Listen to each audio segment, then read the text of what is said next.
So how do Americans feel about what's going on at the border with these detentions, with families getting separated? Well, there is a little bit of hope because according to a recent CNN poll, 2/3 of Americans disapprove of the Trump administration's practice of taking undocumented immigrant children away from their families. Only 28% approve. But then you start looking at political parties, and of course, there is a pretty huge difference between Democrats and Republicans. Among Republicans, 58% approve of it. Again, this is the party that preaches about family values. This is the party that claims they care about, the traditional family with a mother and a father and a child. They're preaching about it nonstop, judging the lives of every other American who has the audacity to live a non-traditional lifestyle. But when it comes to this, when it comes to immigrants, oh yeah, rip their kids away. I mean, I don't even have kids, but I can't understand how anyone would be okay with someone taking someone else's children away from them as that family is desperately seeking asylum, even if they're not seeking asylum. How do you justify this policy? I mean, I think it's cruel to just even turn the family back, right? But it is a lot better than taking the children away and detaining them. Yeah, so good news, bad news out of the poll. So as Anna pointed out, 2/3 of Americans are against it. In two different polls, by the way, one conducted by SSRS on behalf of CNN, another one by Quinnipiac. They both have it at very similar numbers, around 66% saying we disapprove of this policy.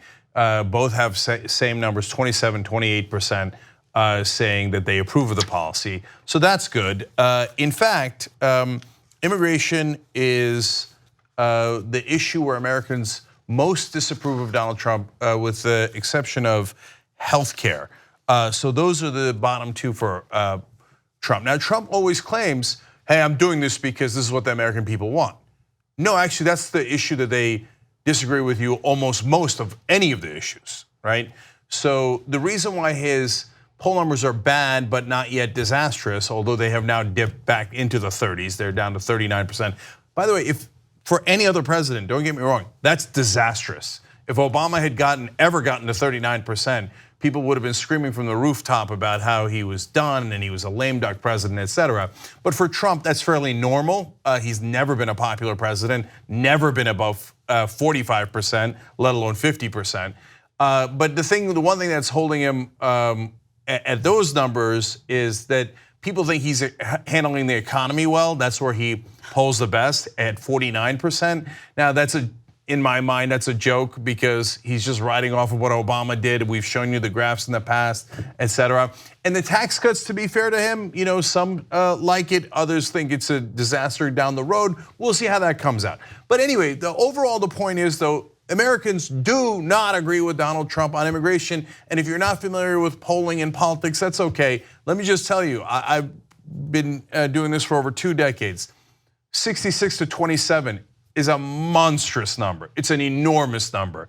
Like that means that issue is settled if we lived in a democracy, right? So now the bad news, man, Republicans, this is their party. So don't, the media, they'll beat up Trump. They'll do that from time to time, and they are doing it on this issue, okay? But then they'll create this imaginary line that does not actually exist. They'll say Trump is like this, but that doesn't mean Republicans are. No, it does mean it. This is the polling. So the reason that the mainstream media will disingenuously protect Republican voters is because they think, well, that's part of our audience and we don't want to offend them and lose money, right? But the reality is, no, the Republican voters are in general as vicious as Donald Trump. That's why they picked him. That's why they're still happy with him. So 55 to 35 saying, yeah, rip the kids away. That sounds great. Yeah, I mean, look, not only do Republicans support Trump, they will go out of their way to punish Republican politicians who are deeply conservative, but have the audacity to speak out against Trump in honestly the most tame way imaginable, right? Certainly in some districts, which is one of the reasons why Mark Sanford lost in the primaries. I mean, he's as conservative as can be, but because he criticized Trump, it's over for him. Anyway. Yeah, so one more thing on this. And by the way, I said 55-35, that's Quinnipiac. In the CNN poll, it's 58% of Republicans going, yes, take the kids away. So let's talk about the political dynamics of that. If you're a Republican, well, you're gonna lose your primary like Mark Sanford, as Anna just pointed out. So you gotta say, I'm sticking with Trump. I don't care what happens and what the rest of the country thinks. I don't care that 2/3 of the country thinks we're monsters. I don't care.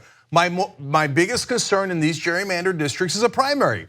If I get past the primary, these districts are mostly fixed so I can't ever lose. So I'm gonna be just as vicious as the voters tell me to, and 58% of Republican voters tell me, take the kids away. So I'm gonna do what they tell me, otherwise I'm gonna get fired like Mark Sanford did. And so now the twist in that is that now Republicans are more, I don't know if the right word is right wing, more because you can't say vicious? More vicious because you can't say more conservative. They are now more vicious than conservatives are. So that's a twist. Hold on, because now conservatives are normally more right wing than Republicans because there's a range of Republicans and the conservatives are the right wing ones. But no, in this case, 51% of conservatives agree, still on the wrong side, but it's a lower number than 58% of Republicans. Why? Because the Republican Party has become a cult. So if Trump says it, they say, yes, sir, absolutely, sir. I've always thought family values was taking kids away from their parents. That's what I've always thought.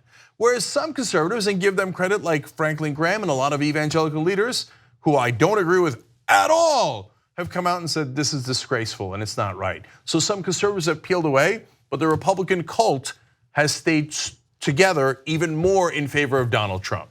It's amazing. So if anyone on TV tells you it's not Republicans and that Trump is an aberration, it is not true. It's not backed up by the numbers.